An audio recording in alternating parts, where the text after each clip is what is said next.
E aí, pessoal, de volta aí para a gente continuar agora do exercício 4.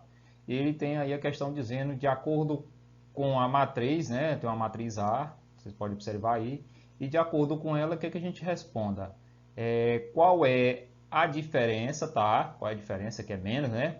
Entre a soma dos elementos da diagonal principal e a soma dos elementos da diagonal secundária, tá bom? Aí eu marquei aqui a diagonal principal com essa linha azul e a secundária aqui com essa linha vermelha, tá bom? E o que, que eu vou fazer? Eu vou pegar e somar todos os elementos da principal, que eu coloquei eles aqui de azul, menos, porque a diferença, a soma dos elementos da diagonal secundária, que eu coloquei eles aqui de vermelho.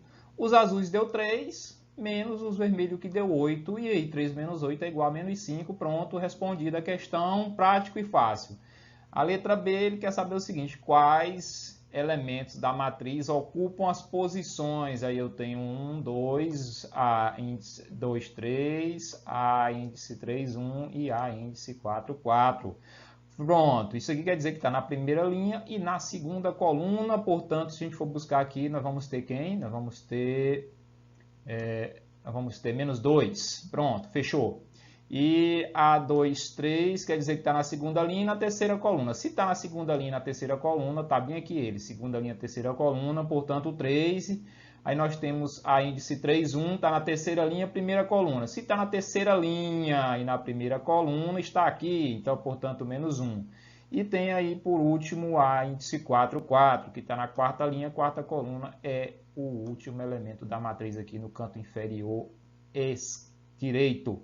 Pronto, portanto, ele vale 1, ok? Então, gente, quais são os elementos da terceira coluna? Como é que eu vou fazer para descobrir ele? Opa, fácil. Você marca aqui a terceira coluna e escreve os elementos que tem nela aqui. E aí está respondida a questão 4. Vamos para a questão, aliás, matriz triangular, certo? A gente vai entender o que é uma matriz triangular. É toda matriz, olha só, tem que ser quadrada para ser triangular. Que possui os elementos acima, veja bem, acima ou abaixo, da onde? Da diagonal principal, todos nulos, ou seja, todos iguais a zero. Ponto, veja só o que acontece aqui. Esse aqui, pessoal, nós temos aqui todos os elementos da diagonal principal, abaixo delas iguais a zero, e aqui todos os elementos acima da diagonal principal, todos eles igual a zero. Esse aqui é considerado uma matriz triangular superior, e esse aqui é uma matriz triangular inferior. Considera o triângulo dos números, portanto, ele vai ser tratado dessa forma.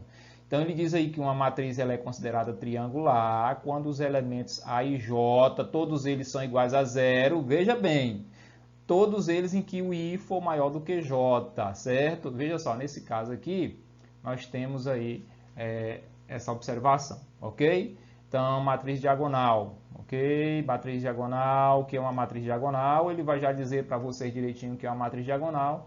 É toda matriz em que os elementos da diagonal principal, todos eles são diferentes de zero e os demais elementos são iguais a zero, como você pode observar aqui na parte superior e na parte inferior da diagonal. Vamos aí, matriz identidade. E pessoal, estão falando todas essas matrizes que nós estamos conversando aqui é a matriz quadrada, são matrizes quadradas, tá? Então, uma matriz é considerada identidade se ela é uma matriz diagonal, só que no caso aqui, a diagonal, todas elas, os elementos são iguais a 1. Nesse caso aí, é uma matriz diagonal identidade, porque os elementos dela, da diagonal principal, todos são diferentes de zero e todos eles são iguais a 1. Então, dizemos que uma matriz é de identidade se todos os elementos A e J são iguais a 1, aonde o I for igual a J, e todos os elementos A e J são iguais a 0, aonde o I for diferente de J. Tá bom assim? Nessa parte aqui, pessoal, eu quero deixar claro, ó, nessa parte aqui, tá vendo? Essa parte daqui, todos os I's, eles são menores do que J. E nessa parte daqui, ó, tá vendo? Essa parte daqui, todos os I's são maior do que J, ok? É porque ela anteriormente falou sobre essa questão do I ser maior e menor ou igual a J. E aí a gente vai falar sobre a igualdade de matrizes. Se nós tivermos duas matrizes A e B, certo? Todas elas de mesma ordem, ou seja, a ordem M por N, no caso uma matriz 2 por 2, certo? Elas são consideradas iguais, certo? Se os elementos que ocupam as mesmas posições, né, que ocupam a mesma posição nas duas matrizes, eles são denominados elementos correspondentes, tá? Por exemplo, A11 e B11 é correspondente, A12 e B12 é correspondente, A21 e B21 são correspondentes, A22 e B22 são correspondentes. Então, a matriz A e B, tá? A e B é consideradas, são elementos correspondentes que eu coloquei para vocês. Aquela mesma marcação que eu fiz lá está aqui, ó, tá bom?